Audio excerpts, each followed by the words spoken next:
Hey everyone, before we dive in, please hit that subscribe button to join my channel and stay updated with more stories like this. My name is Charlotte, 29 years old, eating lunch at my desk when a new email pops up. A notification flashes. Dad's name lights up my screen for a fleeting moment. My heart lifts, hoping it's a check-in, maybe about my recent promotion. But the message cuts through, sharp and icy. We're cutting off all contact. Stay out of our lives forever. Another ping. Madison's name with a bright, mocking thumbs up. My sandwich turns bitter, metallic. The office hums with fluorescent lights, and the stench of reheated fish lingers. My hand steady. Without hesitation, I type. I'm pulling my name from every loan tomorrow. Sent. I mute the chat, finish my meal, and get back to work. They cast me out with a text. I cut the financial ties. Has your family ever disowned you via message? Share your story below. Part 2. The Ledger of Burdens, Refi or Sell. No more saving them. I woke before sunrise. Coffee, notebook, laptop. My quiet arsenal spread across the table like tools for battle. The apartment sat dark, the city still half dreaming. In that stillness, choices reverberated. I'd vowed to remove my name, and now I was committed. The banker cautioned, "You can't just erase your name." I replied, "Then do whatever makes it happen." Her pause said it all. Refinance or sell, those were the only paths. If Dad couldn't qualify, the house would sell itself into loss. Next, the truck lease. I drafted a certified notice, mailed it by noon. The finance manager explained, no guarantor, no truck. Basic math, finally in my favor. By midday, my legal pad brimmed with debts I'd shouldered like a legacy. The mortgage, the truck, Madison's car, Mom's kitchen loan. I stopped to breathe. The coffee was cold, sharp, but clarity burned brighter than any stimulant. Madison's car was next, title and insurance in my name, though she drove it like it was hers. I'd funded her freedom for years. Now I was reclaiming my own. Then Mom's renovation loan, $20,000 borrowed to prop up her credit. 3 payments, then excuses. I halted the rest. Let collections chase me, not chain me. The list in ink looked raw, each signature a wound I was finally stitching shut. They labeled me selfish for saying no, ungrateful for seeking space, cruel for demanding fairness. They never called me free. If I'm exiled, my signature goes with me. Part 3, Extraction Day, taking back what's rightfully mine. By morning, I'd memorized the list, every number, every signature binding me to them. Madison's car came first, legally mine, title, insurance, registration. She just drove it like it was her right. I waited until her shift began, Mom and Dad both at work. The suburbs glowed under soft spring light. I parked down the street, key in hand. The driveway hadn't changed, neat hedges, porch flags, but I had. Her white car shone in the sunlight. I unlocked it, slipped inside, and turned the key. The engine hummed instantly. Fast food bags littered the floor, stale fries and cheap perfume in the air, glitter pressed into the mats. I backed out smoothly. No one stopped me. No one saw. It felt like stealing, but it wasn't. At my apartment, I parked and stared at the car. I'd reclaimed something with my name on it. I sent a single message to the family chat, vehicle retrieved. Madison can find her own ride. Then I muted the thread. After my workout, my phone was a storm of notifications, missed calls, voicemails, texts. Mom sobbing, Dad seething, Madison ranting, Uncle Tim preaching grace, Aunt Laura sending prayer emojis, Cousin Derek psychoanalyzing me online. Everyone was furious, not at their actions, but at my refusal to keep enabling them. I set the keys on the counter, my hand still humming. I opened my folder, titles, statements, screenshots, proof. For a moment, I worried they'd call the police, but the title was mine. Fear dissolved. I jotted the date in my notebook, logging times, calls, messages, steps, a record for the future me. In the courtyard, sprinklers whispered. The air carried wet earth and soap. The world stayed ordinary.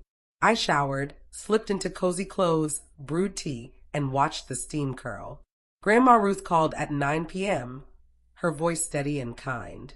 I told your mother I'd hear you first, she said. I nearly broke, spilling everything, the loans, the lies, the text that banished me. She paused.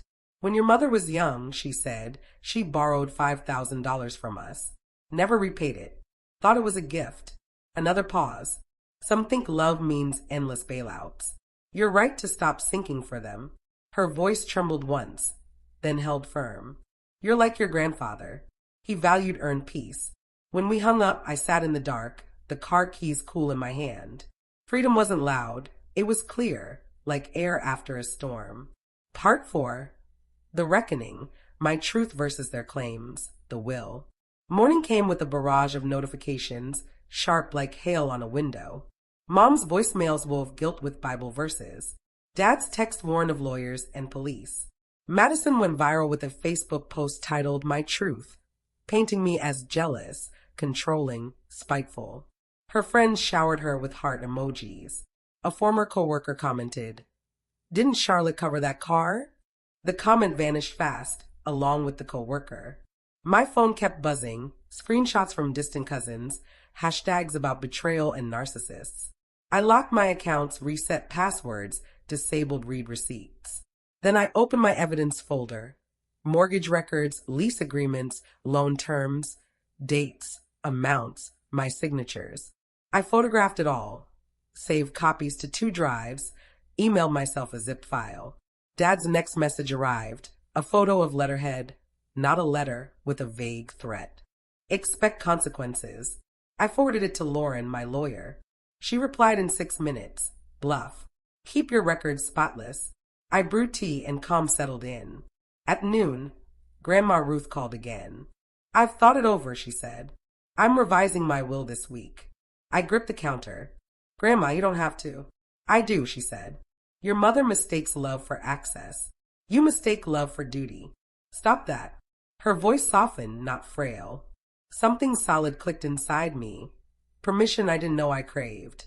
I booked a therapy session for Thursday, for PM, recurring, and added it to my calendar. At sunset, Madison posted a tearful story, voice trembling, lighting dramatic. Family should support, not punish, she said. I didn't respond. I folded laundry instead. Shirts, socks, a soft towel. The buzzer startled me. A courier with a small envelope, my name on it. Inside, a typed demand, return the car now. Threats in bold, no signatures. I smiled grimly, emailing back 3 lines, title attached. Insurance attached. Your move. Lauren texted a thumbs up, adding start a log. Every contact, threat, expense. I opened a new document, typed the date and time. The list grew like a backbone. That night, the family chat exploded. Uncle Tim suggested mediation. Aunt Laura launched a prayer chain. Cousin Derek sent a sermon clip. I blocked his number for good. Before bed, I stood by the window. The city pulsed unbothered. A siren wailed and faded.